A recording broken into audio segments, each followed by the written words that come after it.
There we go. Let's start that show over. Hey fam, welcome back to the Protect the Play podcast. Today we are diving into real estate, to the heart of real estate, not just the deals and the hustle, but the money moves and the mindset that keeps agents thriving no matter what the market throws at them. I've got some powerful questions lined up, so grab your coffee, settle in, and let's get this show started. So today we are meeting with my friend, my realtor, and just one of the best in the business, Mr. Matthew Soto. Matthew is the broker at Stash Realty Group. He's a trusted real estate based team here in Wylie, Texas, and he's focused on serving all of DFW Metroplex. Has over 11 years of experience, and they help homeowners sell with confidence, guide buyers to the perfect home, and support clients in both residential and commercial real estate. Whether you're relocating, upgrading, or investing, they offer expert negotiation, local market insight, and a personal relationship first approach. At Stash, they focused on blending data driven strategy with human touch because real estate should feel less like a transaction and more like a relationship. Excuse me, let me take a sip of water here. Yep. Yeah, no, thank you so much for being here on the podcast, man. I definitely appreciate you agreeing to do this, and I'm looking forward to one getting to know a couple of these questions that, to be quite honest, I'm not even sure if I know after knowing you all these years, but making sure the few people that's left in the world that don't know you yet get a chance to know you too, man. Yeah, man. Thanks for having me. I'm excited to just kind of share. Yes, sir. Yes, sir. So we'll go ahead and get started. I know you got a busy day, so what what what actually inspired you to start real estate in the first place, man? When I first got into the business, I was about a year out of high school. That was in 2004. So I'm aging myself there. And really, I got into it because I was money hungry. I was young, like I said, fresh out of high school, no kids, and I was just money driven. And a lot of people told me that you could get earn a lot of money in real estate and the sky's the limit because it's obviously sales based, right? And so that caught my attention. And that's really when I started diving into it on a part-time basis. But then we all know what happened in 2008, right? The market kind of went crazy and it was a doggy dog world where brokers were they didn't want to train or help people because they were starving themselves, right? They didn't know what to do. So many people went bankrupt. I mean, it was crazy. So I kind of just stayed with my full-time job. Still had my hand in real estate, but and just educating myself. And then really in 2014, I jumped in full time, quit the corporate job. And so I dove in still for money, right? But over time, that transitioned to really helping people because as you get into this business, you learn that like in any industry, there's good agents, there's bad agents, right? It don't matter what industry you are, there's good employees, there's bad employees. And as I started seeing how many agents were uneducated, it was mind blowing because people are buying the biggest asset of their lives, right? Sometimes some people buy one house and that's it. They stay in there for 30 years. Now it's not likely, but I mean, it could happen. And so as I started diving more into the years of doing it full time, my mindset changed from money driven to let's just help as many people, right?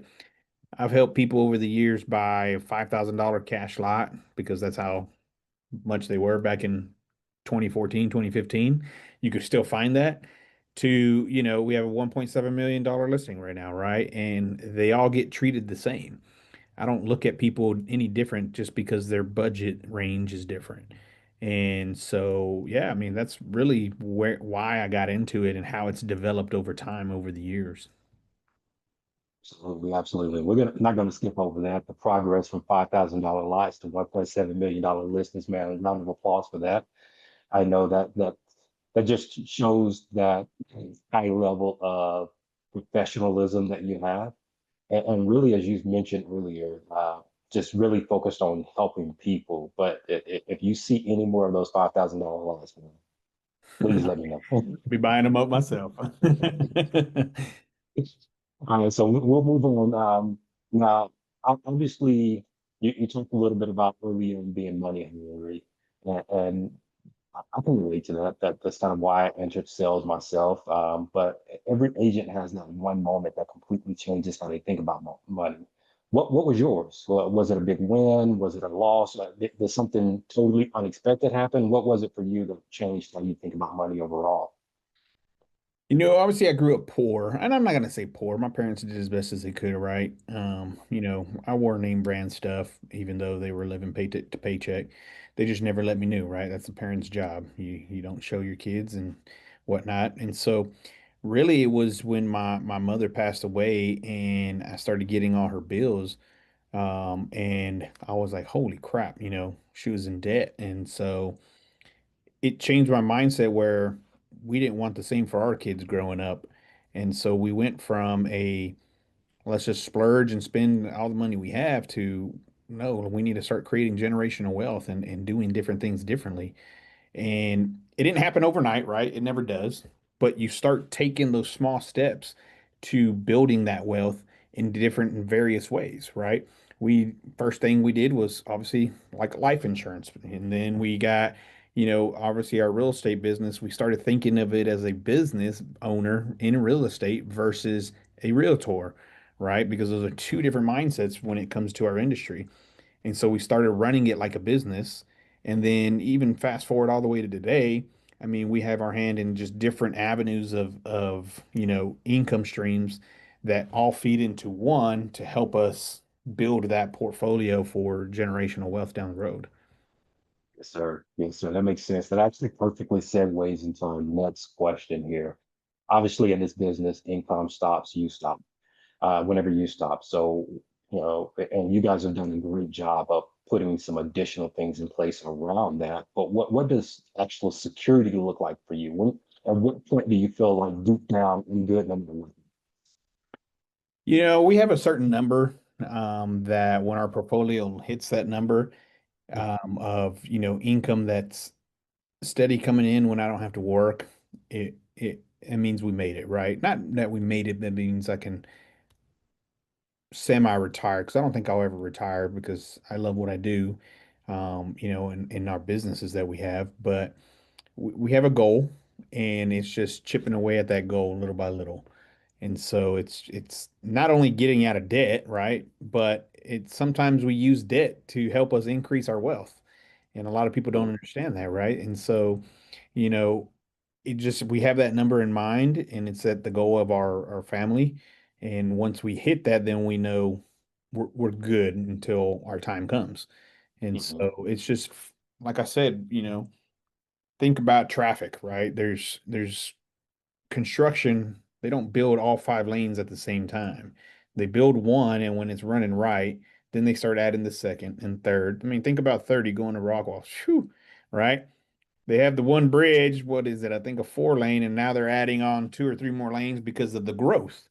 So, absolutely. but once you have it running good and it gets congested, you got to add more, right? In order to feed the growth. And so that's how we view wealth and different things. Like I said, we have life insurance, we have real estate business, we have a different business, we have real estate investments, we have other things that are brokerage, we have stock portfolios, IRAs. I mean, it's just I don't need to live, with a Lamborghini and a mansion right now, right?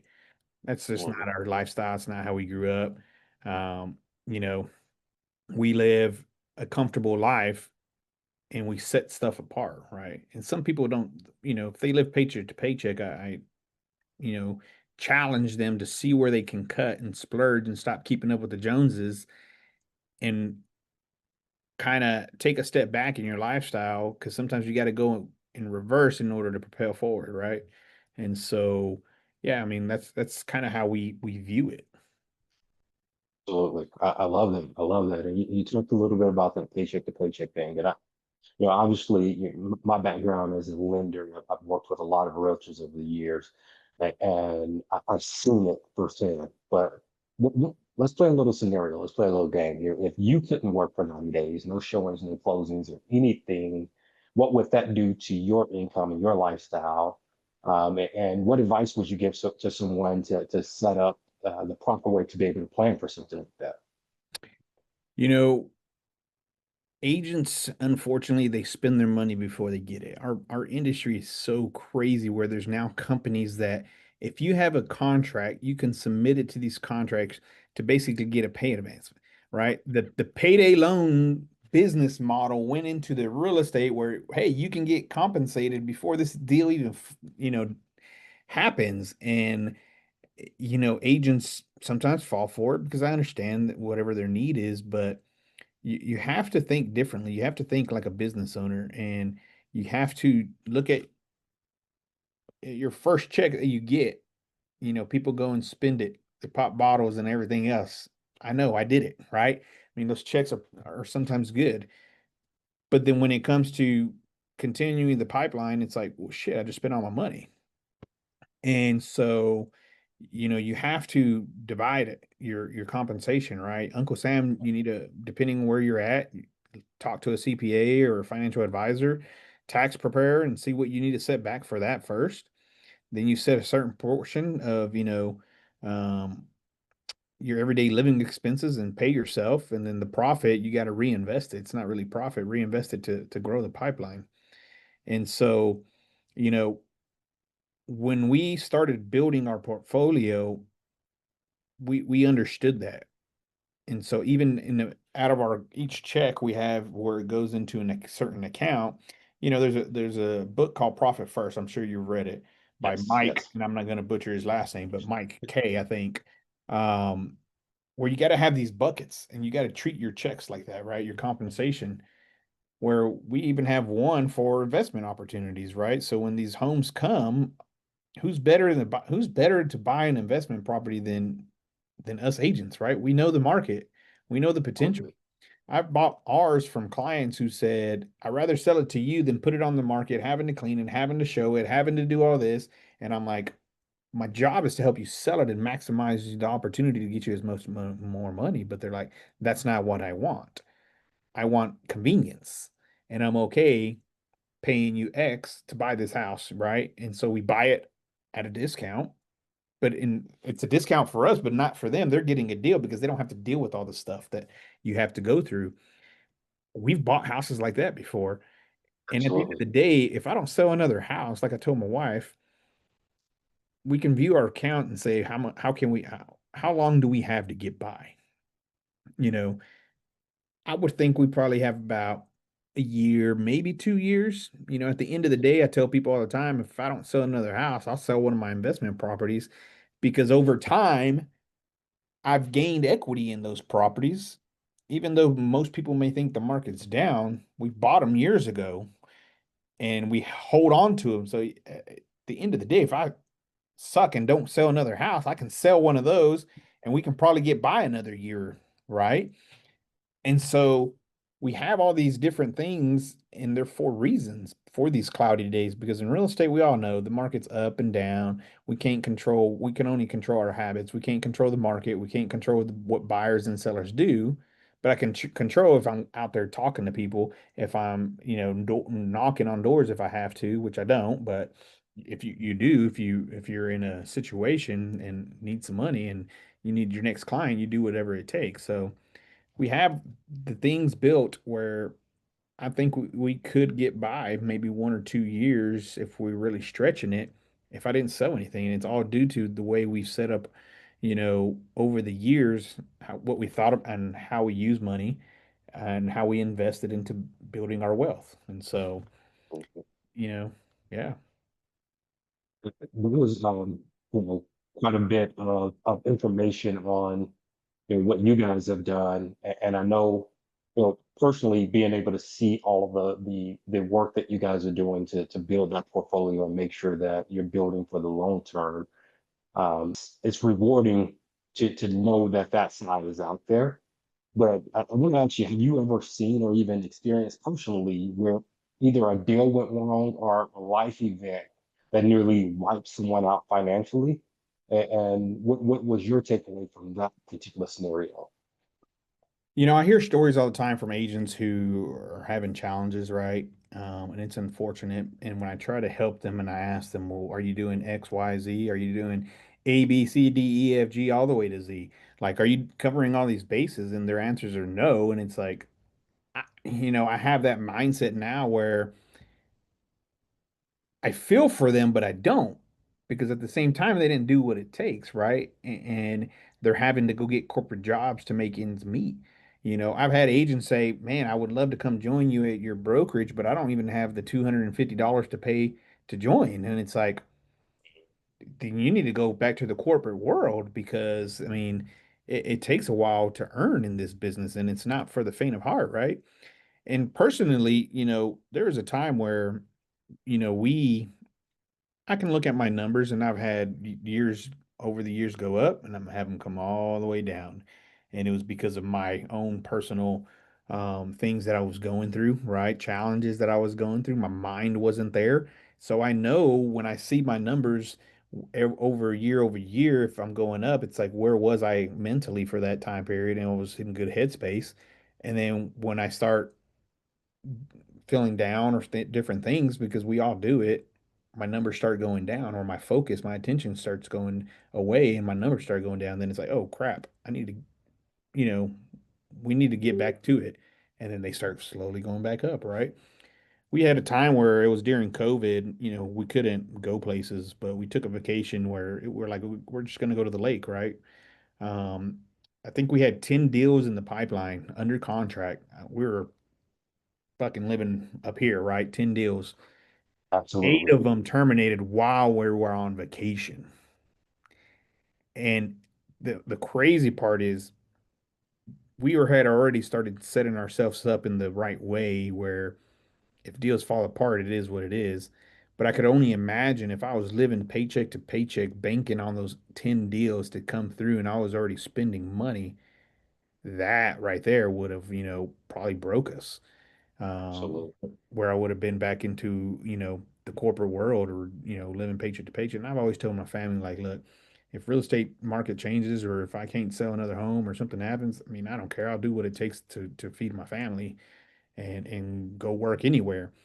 And I think that's where agents, their egos are in the way. And instead of them going to get a part-time job, yes, it's hard to be a part-time realtor, but go get a part-time job, save some money, pay your bills, go back to the corporate world for a little bit, then come back to it when you're in a better position.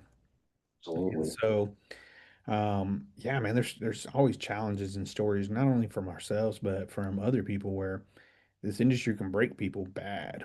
I mean, right now we're in a challenging market, where things aren't flying off the shelf anymore, I was looking earlier, active and unactive option, which means they're in the contract in their option period. I think there's almost 350 just here in Wylie, Wow. and so there's just not a lot of buyers right now, even though everything stayed almost the same with rates and stuff, and we're hoping, and yes, they're a hairline down, but that don't make no difference on payment wise. They need to come down drastically for people to start hopping off, but then we're going to be back to the COVID years where people are just buying because they want to, not because they need to. Absolutely.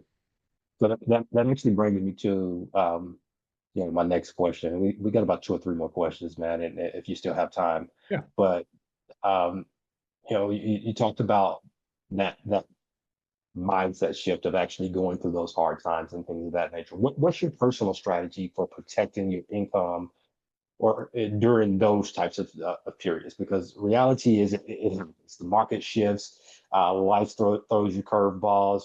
Somebody gets sick, or just mentally, we go through different mental phases where we just Yeah. don't feel as confident or quite the same. So, what's your go-to strategy to protect yourself, both mentally, emotionally, but also financially during those times? I'm blessed to be surrounded by an amazing wife, Hmm. kids, and even friends, even like yourself, where if I'm feeling down, I know I can call you and say, man, I need to pick me up, I need a, and I'm not talking about drugs. I'm talking about, dude, I need you to lift me up and my head ain't right. There's times where you and I go walk or jog or work out. Absolutely. I may not look like I do, but I do. And then obviously, back into church and go, start praying more. A lot of people they get away from that, and whoever you believe in or what you believe in, just go back to it. And so a lot of times it's a combination of all that, because like I said, this business isn't easy, you know. It's simple, but it's not easy. And so I turn to all those things, friends, family, the Bible, church, and working out. Blessing right there. I love it. I love it for sure.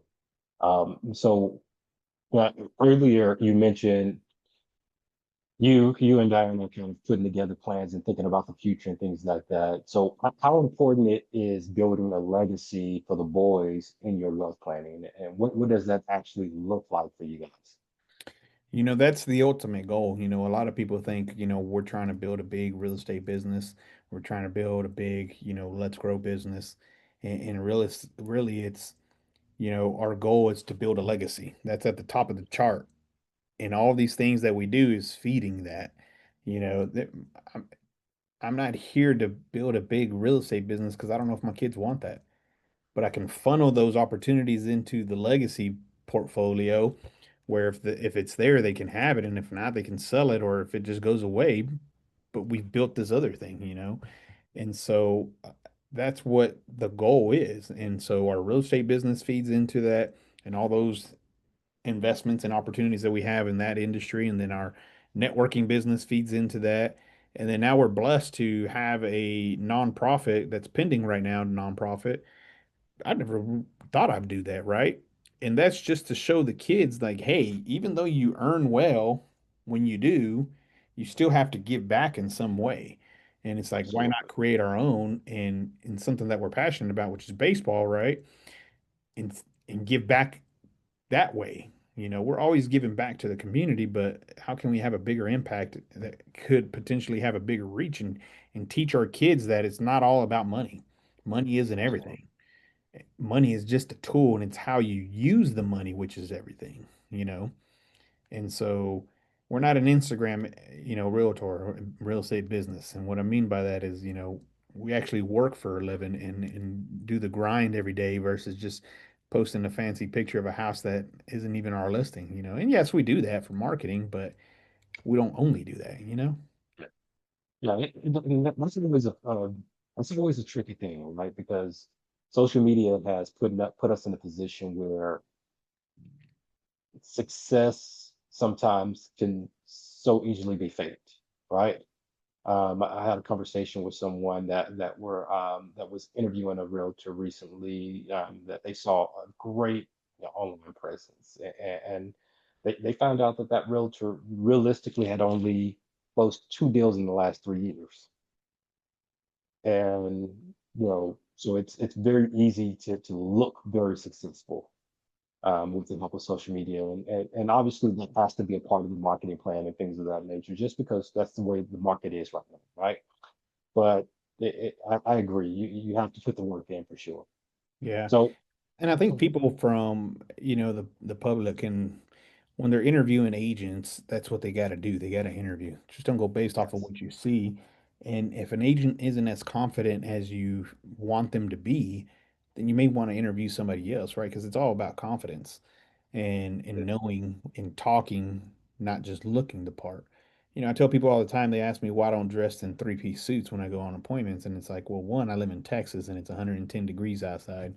And I rather, be comfortable to where when I show up, I know how to talk to a client and how to educate them about the market and the contracts and everything that they're going to be doing versus the way I look.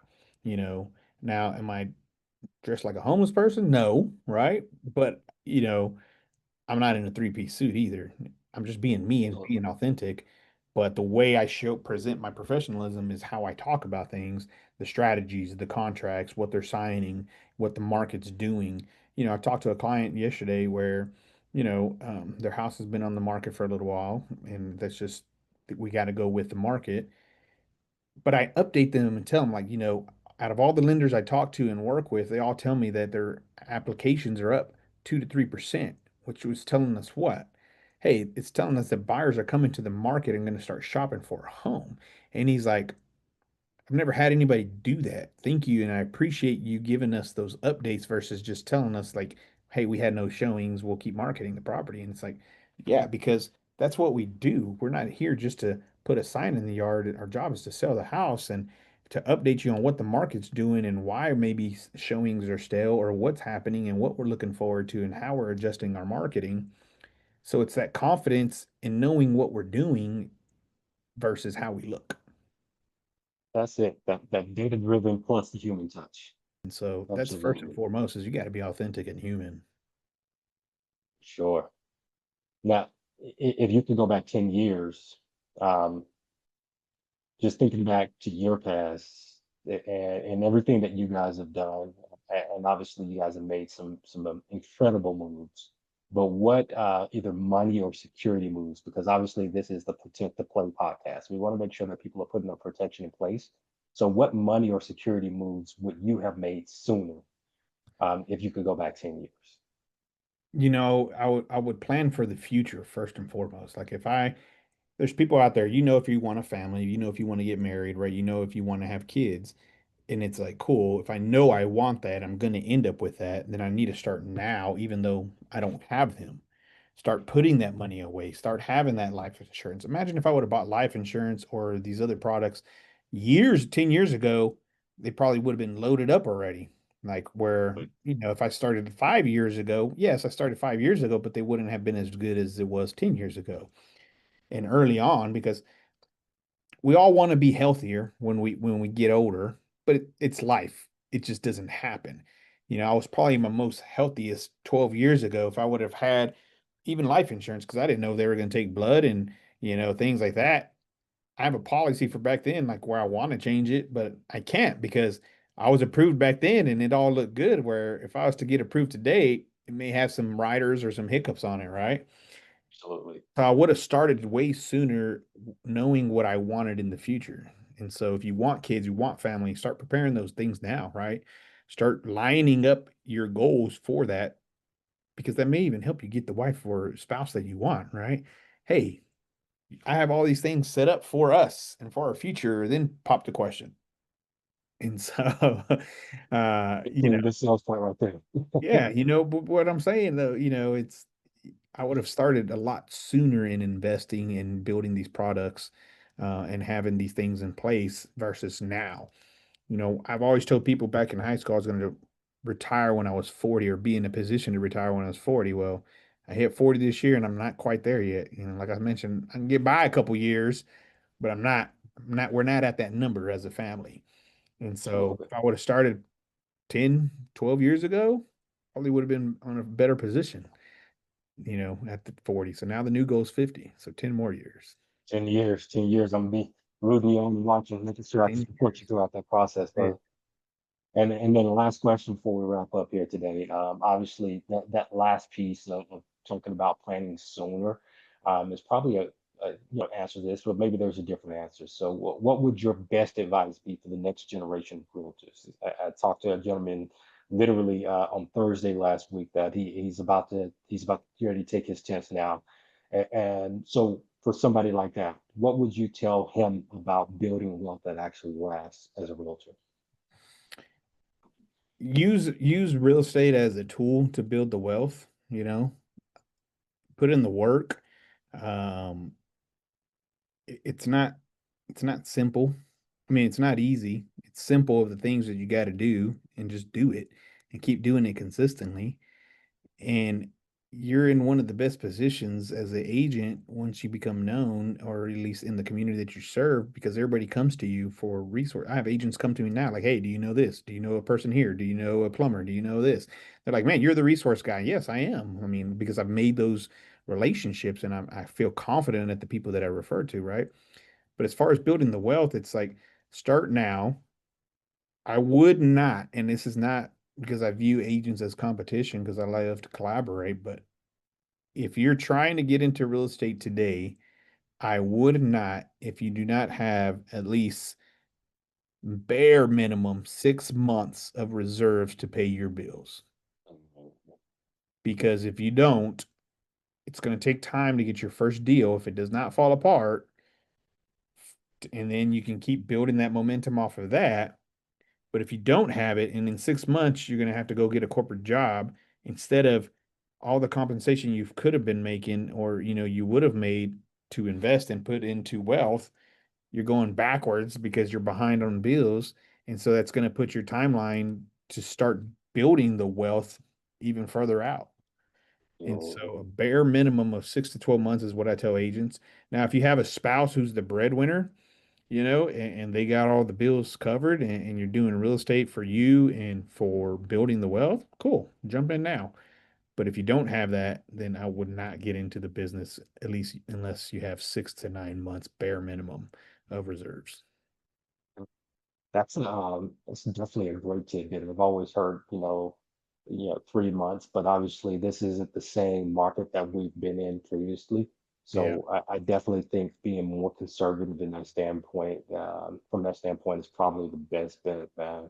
Yeah. You got to have a bigger reserves. The national average is, I think agents still sell 5 or 6 homes and make maybe 30K gross. That's not even paying Uncle Sam and yourself back and all the expenses and stuff like that. So, I mean, they're out of a job, right? I mean, they're out of a career. So you got to have those reserves to keep going because that's going to also, it hurts when you see your bank account go down and down and down and down because you ain't closing anything. But if you have those reserves, your mindset can still stay positive, which is what you need in this business. And so Absolutely. definitely got to have those reserves. Absolutely.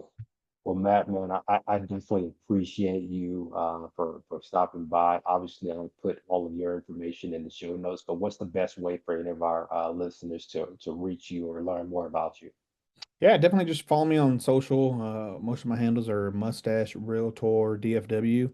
You can give me a call or shoot me a text, 972-217-4948.